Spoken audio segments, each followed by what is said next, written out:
ज़्यादातर परीक्षाएं या ज़्यादा रद्द हो रहे हैं कि एक ही विभाग के एक ही सरकार में कई कानून एक दूसरे के विरोधाभासी होते हैं। तो अंततः इसका नुकसान तो आम लोगों को ही होता है। हर एक साल जब लोग रिटायर होते हैं तो हर एक साल नियुक्तियां क्यों नहीं हो सकती है? रिटायरमेंट तो 5 साल और 10 साल के लिए तो वृद्धि नहीं होती। जो स्वीकृत पद हैं हर एक साल लोग रिटायर होते हैं तो हर एक साल नियुक्तियां भी होनी चाहिए। ईडी का अंतिम नोटिस देना और ये कहना कि हमारा ये अंतिम नोटिस है, तो उसके बाद गांडे विधानसभा से झारखंड मुक्ति मोर्चा के विधायक का त्यागपत्र देना, तो ये यही संदेश है कि सरकार या झारखंड मुक्ति मोर्चा जो है वो किसी भी परिस्थितियों के लिए तैयार है। कानून तो बन जाते हैं, लेकिन कानून बनने के बाद कई कानून उस पर जो नियमावली बनती है वो नियमावली नहीं बनती है। संकल्प पारित हो जाते हैं और संकल्प के बाद 3-3, 4 साल तक वो लागू नहीं होता है। झारखंड में राजनीतिक उथल पुथल जारी है और आपको जानकारी है पहले से कि गांडे के विधायक ने इस्तीफा दिया है। ईडी ने मुख्यमंत्री को 7 बार नोटिस किया है। मुख्यमंत्री हेमंत सोरेन के प्रेस सलाहकार के घर में छापा भी पड़ा है। ये सब जानकारी आपको है। हम अभी जिन शख्स से मिलने आ रहे हैं, आपको मिला रहे हैं बाकायदा, वो विवादों से बहुत दूर रहते हैं, बहुत सुलझे हुए और राजनीतिक रूप में भी बहुत सुलझे हुए माने जाते हैं। इनसे इसलिए हम लोग बात कर रहे हैं क्योंकि गांडे जो है वो इनके विधानसभा यानी बगोदर विधानसभा के बगल में पड़ता है। हमारे साथ विधायक विनोद सिंह हैं। थोड़ी सी राजनीतिक बातचीत करेंगे हम लोग जो झारखंड में फ़िलहाल चल रहा है उस पर।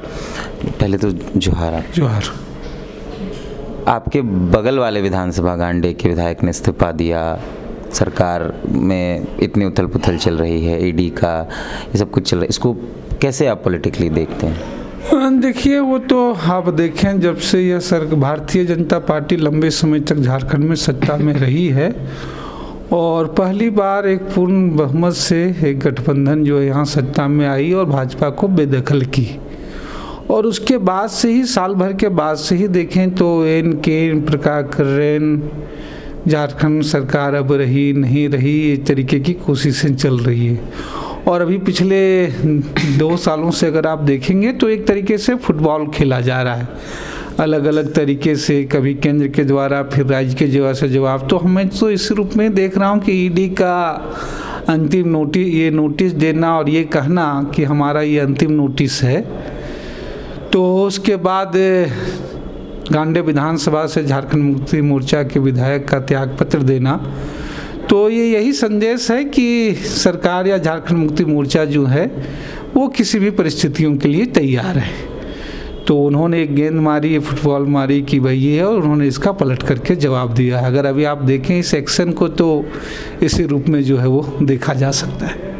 इससे सरकार को कोई नुकसान नहीं है, हम लोग भी जानते, लेकिन जनता के बीच में ये जो उथल पुथल चल रहा है, उसके बाद वैकेंसीज का मसला है, सब कुछ उलझा हुआ नहीं लगता है? नहीं, वो तो खैर अलग बात है। वो गांडे विधानसभा चुनाव है, कोई व्यक्ति का इस्तीफा देना न देना उस पर निर्भर करता है और गांडे पे निर्भर, लेकिन इससे तो मैसेज तो यही जा रहा है जनता में, और काम काज तो इससे प्रभावित हो रहे हैं। पूरे राज्य में सरकार बनी, पिछले 2 साल तो कोविड की वजह से एकदम परेशान रहे, और उसके बाद साल के बाद पे जब इतनी अनिश्चितता के बादल मंडरा रहे हों, तो जाहिर सी बात है जो कार्यपालिका, जो लोग काम करते हैं, तमाम चीज़ें चलते हैं, उसमें काम काज की गतिविधियां तो प्रभावित होती है किसी भी सरकार की चाहे जो। और इसका भरपाई, इसका नुकसान तो सबसे ज़्यादा तो राज्य को ही पहुंचता है, राज्य के लोगों को ही पहुंचता है विभिन्न कारणों से। और इसकी सबसे वजह देखिएगा, वो चाहे विभिन्न योजनाओं हो या नियमावलियों पे, जिस बात पे हम लोग कह रहे हैं जो आप कर नियोजन की तो सबसे बड़ी प्रॉब्लम है। हम कह रहे हैं सिर्फ नियोजन ही नहीं, विधानसभा हम तो कहते हैं कि लोग कहते हैं विधायक है, विधान बनाने का काम है जो राज्य की योजना में, लेकिन विधान बनाने में सबसे कम गंभीरता रहती है। पिछले दिनों मैंने झारखंड विधानसभा में एक रिपोर्ट भी पेश किया था कि यहाँ कानून तो बन जाते हैं, लेकिन कानून बनने के बाद कई कानून उस पर जो नियमावली बनती है वो नियमावली नहीं बनती है। संकल्प पारित हो जाते हैं और संकल्प के बाद 3-4 साल तक वो लागू नहीं होता है। तो नियम और कानून बनने में जितनी गंभीरता होनी चाहिए उसका अभाव दिखता है। और सरकार के आधार पर तो आप ये कह सकते हैं चीज़ें, लेकिन सरकार के द्वारा भी जब कोई चीज़ें सोच ली जाती है उसके बाद उसके कार्यान्वयन में देखेंगे उसमें कार्यपालिका भी है, जो अधिकारी भी हैं वो काफ़ी जो सवाल आपके दिमाग में आ रहा है। इसलिए आप देखिएगा कि कई ज़्यादातर परीक्षाएं या ज़्यादा रद्द हो रहे हैं कि एक ही विभाग के एक ही सरकार में कई कानून एक दूसरे के विरोधाभासी होते हैं। तो अंततः इसका नुकसान तो आम लोगों को ही होता है, राज्य के लोगों को ही होता है। जी, एसएससी पिछले 7 सालों से एक भी एग्ज़ाम कंडक्ट नहीं करा पाई है और 5 बार अध्यक्ष बदल गए हैं, सरकार 2 बदली।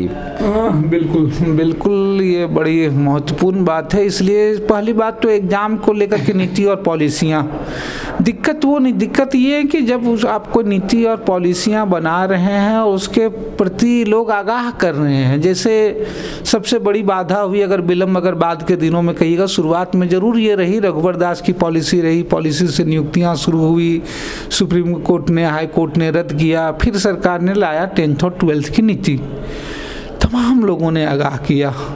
खुद दूसरी सत्र में मैंने सवाल किया कि 10th और 12th की जो आप पॉलिसियाँ ला रहे हैं वो नुकसानदेह है। कम से कम सरकार को एकमुश्त जो राज्य के स्थानीय निवासी हैं, जो राज्य के चाहे खतियानी नागरिक हों, किसी भी समूह के हों, किसी भी जाति के हों, उनको आप फॉर्म भरने से तो मना नहीं कर सकते हैं। वस्तुतः वही हुआ था कि उसमें खास करके सामान्य श्रेणी के जो लोग हैं वो फॉर्म भी नहीं भर सकते थे, जिन्होंने राज्य से बाहर 10th और 12th किया था। अंततः वो वापस लेना पड़ा। तो उसके बाद आपने फिर, अब आपके पास समय कम है, आपके पास समय कर रहे हैं, तो जिन पदाधिकारियों को आप बना रहे हैं, जो झारखंड परीक्षा नियंत्रण इकाई के चेयरपर्सन, भाई उनका तो कार्यकाल आपने पीछे देखा है ना। आपको तो ये रिव्यू करने की ज़रूरत है कि जब वो संबंधित विभागों में अपने पदों में रहे हों, सचिव रहे हों, मुख्य सचिव रहे हों, डीजीपी रहे हों, तब उन्होंने ऐसा कौन फास्ट ट्रैक काम किया, कौन सा फास्ट ट्रैक काम किया। तो आपके पास उनका बीता हुआ कल सामने है, उसमें कोई ऐसा उदाहरण नहीं दिखता है। और उसके बावजूद भी अगर आप वैसे जगहों पे वैसे बना रहे हैं, वैसी संरचना कायम कर रहे हैं, तो जाहिर सी बात है कि जो तत्परता, जो चीज़ें दिखनी चाहिए वो नहीं दिख रही है, और इसका नुकसान उन सरकारों को ही उठाना पड़ेगा अंततः। तो ये हमारे साथ विनोद सिंह जी थे, बहुत सुलझे हुए और सुलझा हुआ जवाब हमेशा देते हैं हम। लेकिन इस पूरे बातचीत में युवा जो है वो परेशान है, ये जो नौकरी वाला मसला। और एक सवाल ये सच छूट गया था, ये था कि जेपीएससी, एक जो हम लोग जब युवाओं के बीच जाते हैं तो एक बातचीत वो आती है कि सरकार ने 4 जेपीएससी निकाली इस सरकार ने, और वो सीट भी कम कर दी। अभी भी फिर कहा जा रहा है कि फिर 3-4 जेपीएससी एक साथ निकालेंगे। हर साल जेपीएससी होना चाहिए था या एक ही बार में 3-4 जेपीएससी करने, इसको आप कैसे देखते हैं? नहीं, देखिए वो तो टेक्निकल है, वो 4 कर दें 3 कर दें। अगर 4 आप कर दे रहे हैं और सीटों की संख्या नहीं बढ़ रही है तो मुझे लग रहा है वो तकनीकी, वो एक बार कर दीजिए और उसमें उतनी ही सीटों को आप लीजिए। तो ये महज जिसको आप कह सकते हैं, इसमें गुणात्मक स्तर पे कोई फर्क नहीं पड़ रहा है, क्योंकि सीट आप उतने आप एक भी लेते हैं तो अभी तक की जो नियुक्तियाँ आप कर रहे हैं उसको ले रहे हैं। आप संख्या सिर्फ ये काउंट कर रहे हैं कि हमने, ये सिर्फ आपका इतना ही दर्ज करेगा कि हमने 4 जेपीएससी लिए, 5 जेपीएससी लेने। होनी चाहिए जितनी भी नियुक्तियाँ हैं वो प्रत्येक साल सरकार को विभिन्न विभागों में, सिर्फ जेपीएससी क्यों। दिक्कत तो ये है कि जेपीएससी पे जितना, चूँकि वो थोड़ी उच्च पदों पर हैं उसमें, जबकि नियुक्तियाँ और रोजगार तो सबसे कम मिलते हैं। सबसे ज़्यादा जहाँ नियुक्तियाँ हो जा सकती है टीचर की, सबसे ज़्यादा नियुक्तियाँ हो सकती है जहाँ सिपाही की, जहाँ सबसे ज़्यादा नियुक्तियाँ हो सकती है क्लर्क की, वहाँ तो आप देखिएगा 5-5 साल 10 साल में बहाली होती है शिक्षकों की, सिपाहियों की। जेपीएससी पे चर्चा होती है, मुझे लग रहा है वो बड़ा टेक्निकल मसला है। वो 4 नहीं, 1 कर 6 कर दें, सीटों की संख्या उससे 4 गुनी हो जाती, तब ये माना जाता कि कोई बाकी छात्रों का जो है आप नुकसान कर रहे हैं। तो ये सिर्फ संख्या काउंट हो रही है, सीट तो वही हो रहे हैं, अगले साल जब फिर होंगे तो वही होंगे। लेकिन जो सबसे ज़्यादा ज़रूरी है वो कोई परीक्षा हो, जेपीएससी हो, शिक्षक हो, कोई भी आने वाला साल हो, सरकार हो, एक कैलेंडर नियुक्त होनी चाहिए। हर एक साल जब लोग रिटायर होते हैं तो हर एक साल नियुक्तियां क्यों नहीं हो सकती है?